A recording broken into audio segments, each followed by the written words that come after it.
Here's the lesson that I will guarantee will help you to get your bass right in any track. It's called 5 Misconceptions About Bass. Misconception number 1, you need to layer your bass to make it sound big. So let me show you first example. So this is the track. I'm gonna play you the original one and then we'll talk about this misconception and what you might be doing wrong, right? So this is the track.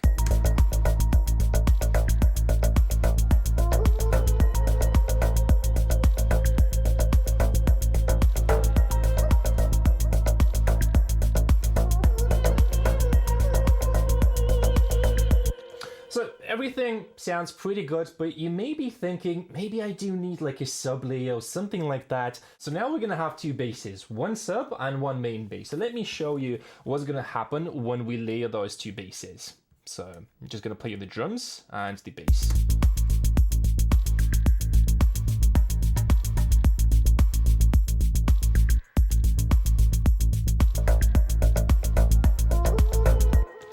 Right, it sounds good on its own, but when I play those 2 basses, let me just show you what happens in the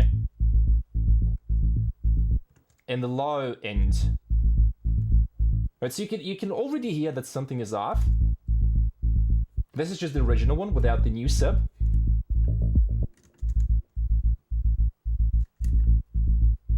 They start to interfere with each other, and we have some phase cancellation.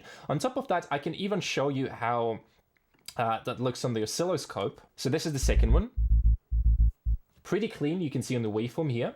Now if I play you the first one, and now if I play those together,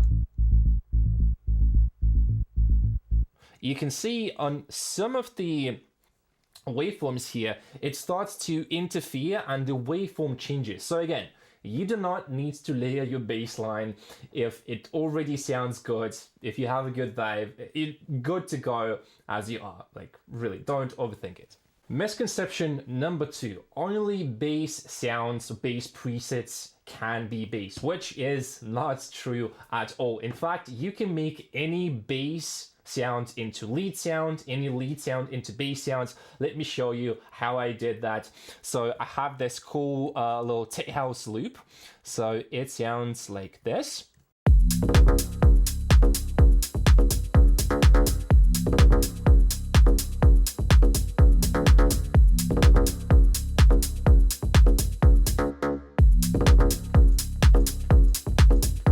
Pretty nice, right? So what if we take the lead sound, because it's pretty interesting, right? And we turn it into a bass. So this is how it sounds. And it's the same preset. I just pitched it down 1 octave. And this is the bass. I changed the notes a little bit. It's the same key, but different rhythm.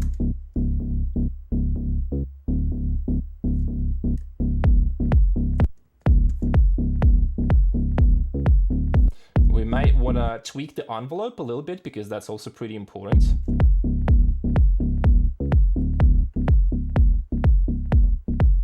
Yeah, like this, it's perfect. So the only difference between a lead sound and a bass sound is that on a lead sound, you would normally cut the low end with the EQ, right? So just by removing the low cut, it's already pretty bassy, right? So this is really all I did. On the second one, all I did is I removed this low cut and then we made a lead sound into bass sound. So again, you can be as creative as you want and don't put like stupid limitations on yourself. I stand for limitations in music because that's quite important. Quite often it helps you to think out of the box. But on the other hand, sometimes, again, limitations can hurt your creative process. Okay, so again, pretty nice bass, right? From the same sound. Misconception number 3, you must always layer your bass with a sub. And this is not true, and this is like really one of the biggest mistakes that you can do when creating a bass line for your track. So let me show you. I have this cool little like side tech kind of loop.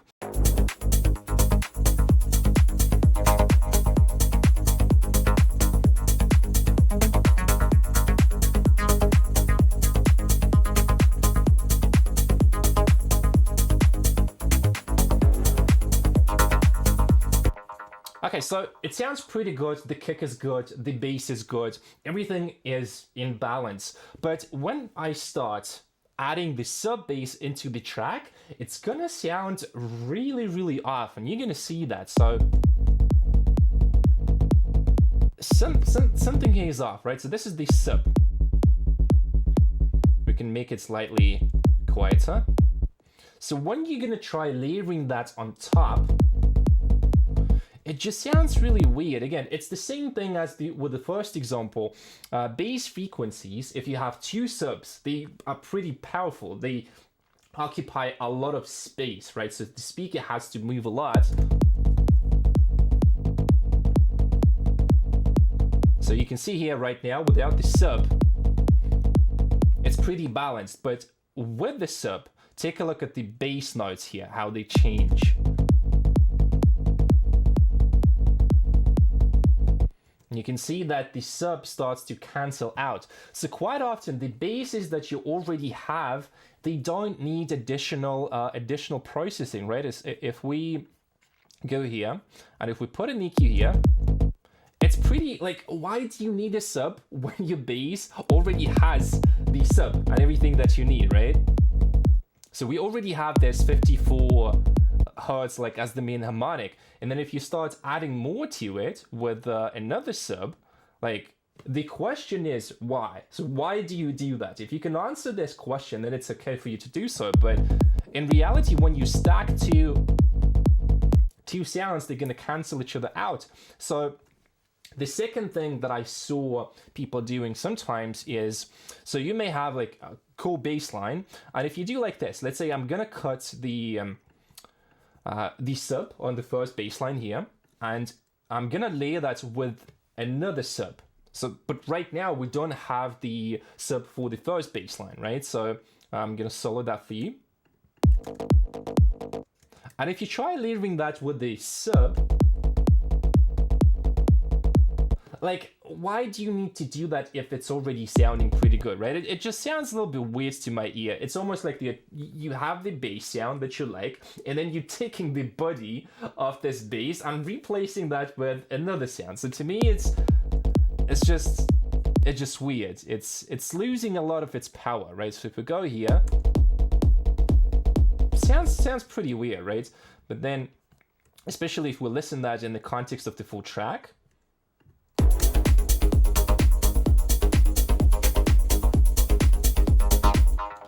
But once we go back here, once we remove this cut and we go with the original bass line without the sub, right? So sub is off. Just listen how much better the track feels.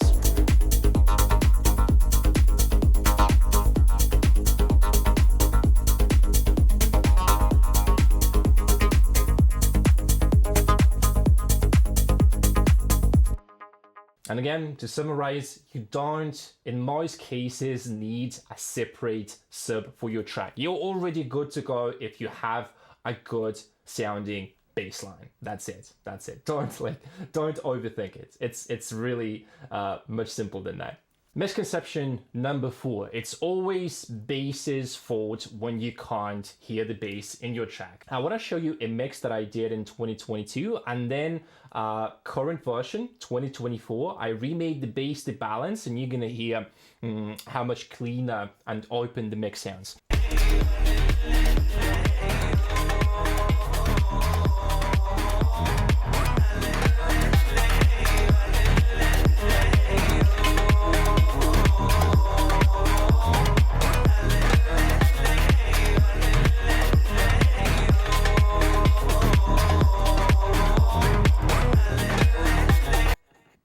So the mix is kind of okay. It may feel like it is okay, but if you test it in the club, oh man, it's gonna be a pain. It's gonna be painful. Just listen how muddy the track sounds. It is lacking that nice pump and groove. Although the idea is really good, one of my favorite tracks so far, but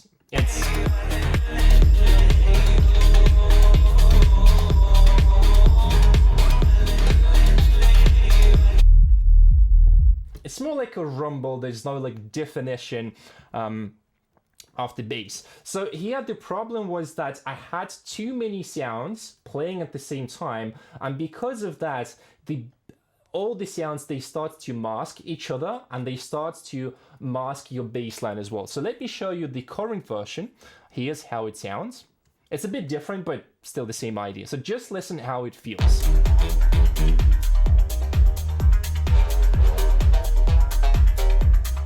And now with the vocal.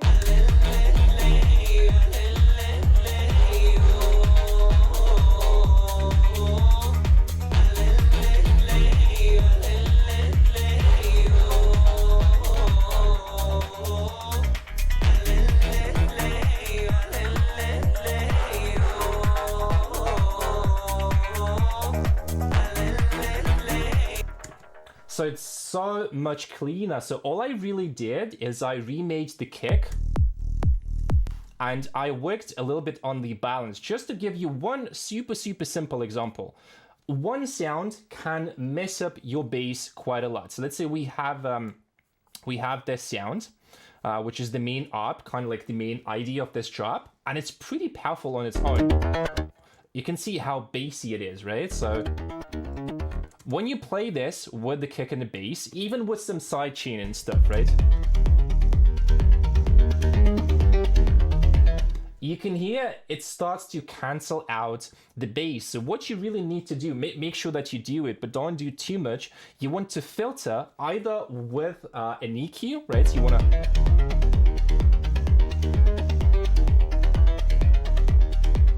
Now it's pretty cool. Or you can go one step further and do it like I did. You can apply some creative filtering. I, by the way, made a video yesterday, so you can check it out on my channel about filtering.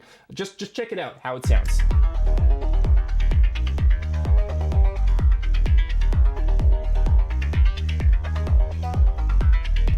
And if I bypass the filter and the EQ, you can see how much this thing can mask your track.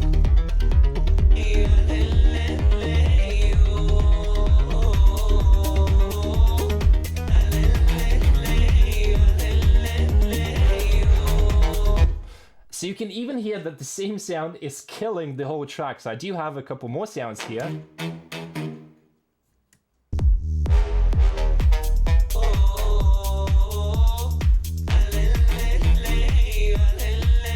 But this sound alone, and just imagine if you have chords, if you have pads, if you have leads, and you do not filter the low end of the sound, it can be a really huge problem in your mix, right? So again, just listen to the original one.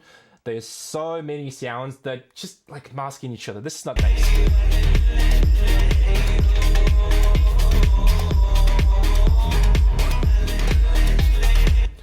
Although you can hear the bass quite a lot, it is not clean. So to me, I would still consider that as you do not hear the bass line. So I hope it makes sense. Again, make sure to filter out the low end of your instruments and make sure to arrange them in the way so they do not interfere with your bass line. And the last misconception for today that gets surprisingly quite a lot of attention online: your kick must be always in key with your bass. And in fact, it can be and will be ruining your mixes. Let me show you one example.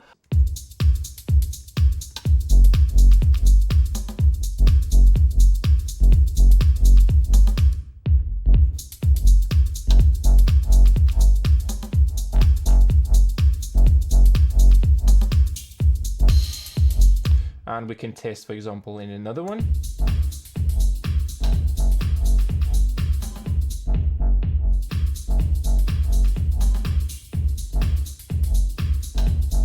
So it may seem like it is okay if I remove a bit of processing on the...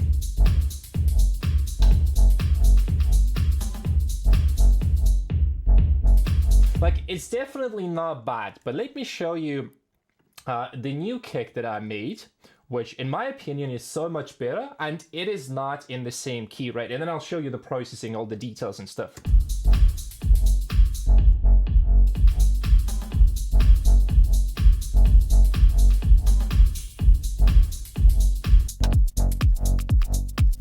That's the new one. And to my taste, to my ears,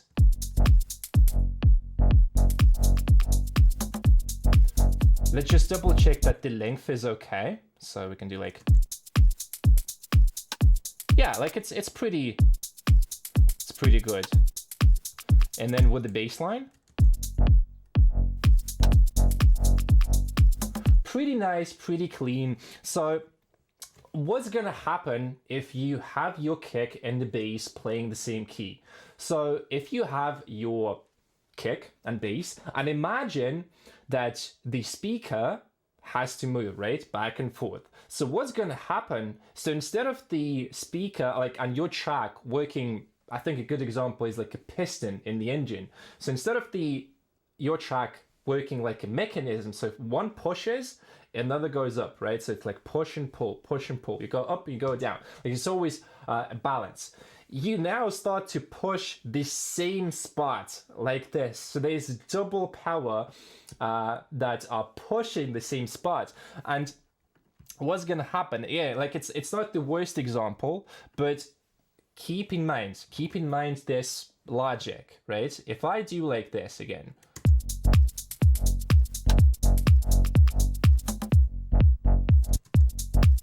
again, when I'm recording this video, surprisingly, it doesn't sound as bad as I was listening to it alone, but so in this example, you can hear that the kick and the bass, they are pushing the same note. And if you push the same note for too long, like your ears are gonna get tight. So you want to have like a slight difference in the pitch of the kick and of the bass. So it's either one which is a little bit higher or lower than the first one, right? So in this case, I think the new kick that I made, this is of course not perfect. I would spend more time tweaking the kick, but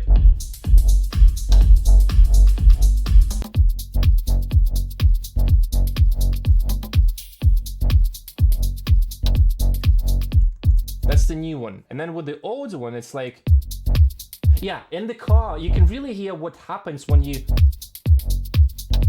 push to.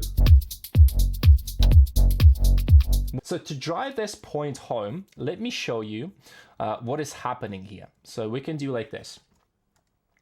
We can put an EQ on the bass and on the kick, and it's gonna show us the conflicting frequencies, right? So what is happening here? Let's do bass. I think it should be bass here. So those 2 points, you can see they're so close to each other. And sometimes it goes together with the bass line. So even if you're applying some sidechain, even if you're applying like any kind of processing, it still can sound muddy. It still can take away from the groove. On the other hand, if we use the new kick that we have, like it may still have some conflicting frequencies, but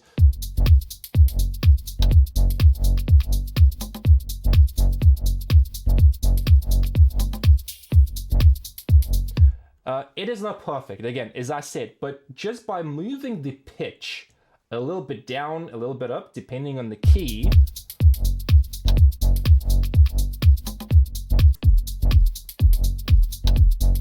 yeah, so technically it's still, we still have a bit of conflicting frequencies, but you can see how much better the kick sounds anyway. Although like it's not tuned, it's not perfect, it's still so much better because there's a bit of difference in terms of the pitch. So you can do quite a lot with that. So keep that in mind when you are creating your kicks and basses if you want to make sure that they're glued together. So that was it for this video. I hope you all learned something new. Hope you liked the video. And yeah, that's it for today. So see you guys next one.